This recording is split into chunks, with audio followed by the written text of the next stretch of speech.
Hello दोस्तों, तो आज हम सब जानेंगे अस्थमा के बारे में। अस्थमा एक बहुत पुरानी बीमारी है जिसको हिंदी में दम्मा के नाम से जाना जाता है। यह हमारे फेफड़े यानी लंग्स को प्रभावित करती है, जिसमें सांस लेने में कठिनाई होता है और घरघराहट सी आवाज़ आती है। लगातार 3 दिन से ज़्यादा खांसी रहता है तो ये अस्थमा का लक्षण माना जाता है और सीने में जकड़न महसूस होता है और सांस फूलने लगता है।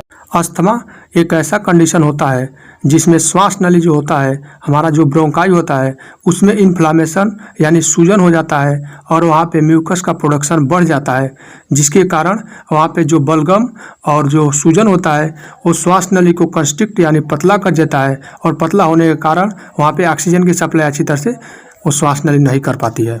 यहाँ पर देखिए, ये है आपका नॉर्मल लंग्स, जहाँ पे जिस श्वास नली में कोई इन्फ्लामेशन नहीं है, कोई म्यूकस का प्रोडक्शन नहीं है, यानी ये नॉर्मल लंग्स है और नॉर्मल इसका ब्रोंकाई है, नॉर्मल श्वास नली है। और यहाँ पे देखिए, ये है जिस श्वास नली में ये अस्थमेटिक लंग्स है, जिस श्वास नली में इन्फ्लामेशन हो गया है और म्यूकस का प्रोडक्शन बढ़ गया है, जिसके कारण श्वास नली का डायमीटर कम हो गया है और वो श्वास नली पतली हो गई है और ये अच्छी तरह से ऑक्सीजन की सप्लाई नहीं कर पाएगी। अब जानते हैं अस्थमा के काजेज के बारे में। ऐसा कौन कौन सा कारण है जिससे अस्थमा हो सकता है। पहला है स्ट्रेस, अगर आप ज़्यादा चिंता तनाव करते हैं उससे भी अस्थमा हो सकता है। दूसरा है स्मोकिंग, अगर आप बीड़ी सिगरेट गांजा पीते हैं उससे भी अस्थमा हो सकता है। तीसरा है वेदर चेंज, अगर मौसम चेंज हो रहा है, अगर आप मौसम चेंज के संपर्क में आ गए, ठंडा हवा गर्म के संपर्क में आ गए, उससे भी अस्थमा हो सकता है। चौथा है एयर पोल्यूशन, अगर आप ऐसे एरिया में रहते हैं जहाँ पे धूल धक्कड़ उड़ रहा है या ज़्यादा धूल धक्कड़ के संपर्क में आ रहे हैं, उससे भी हो सकता है। पांचवा है एंजाइटी, अगर आप ज़्यादा चिंता तनाव करते हैं, स्ट्रेस में रहते हैं, उससे भी हो सकता है। छठवां है रिस्पायरेटरी इन्फेक्शन, अगर आपके श्वास नली में किसी प्रकार का कोई इन्फेक्शन है उससे भी हो सकता है। सातवां है एलर्जेन, बहुत प्रकार के एलर्जेन होते हैं, जैसे पोलन ग्रेन्स हैं, इसके संपर्क में आ गए, किसी प्रकार के केमिकल्स के संपर्क में आ गए, उससे भी हो सकते हैं। आठवां है जेनेटिक फैक्टर, अगर आपके परिवार में माता पिता या दादा दादी किसी को है तो उससे भी अस्थमा होने के चांस होते हैं। अस्थमा एक क्रोनिक डिजीज होता है।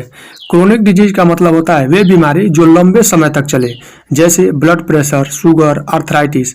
ऐसे बीमारियां जब एक बार पकड़ में आ जाती हैं तो डॉक्टर बोलता है आपको लंबे समय तक दवा खाना है, यानी आपको पूरी जीवन दवा खाना ही है। ऐसा नहीं है केवल दवा खाने से ही ठीक रहेंगे, दवा खाने के साथ साथ आपको अपने जीवन शैली में भी चेंज करना होता है, जैसे खान पान रहन सहन, इसमें भी आपको बदलाव करना होता है। मान लीजिए किसी को ब्लड प्रेशर का बीमारी है तो उसको डॉक्टर बोलता है आपको दवा तो खाना ही है, इसके साथ साथ नमक भी नहीं खाना है, बाजार की तली भुनी चीज़ें नहीं खानी है, मसालेदार चीज़ नहीं खानी है।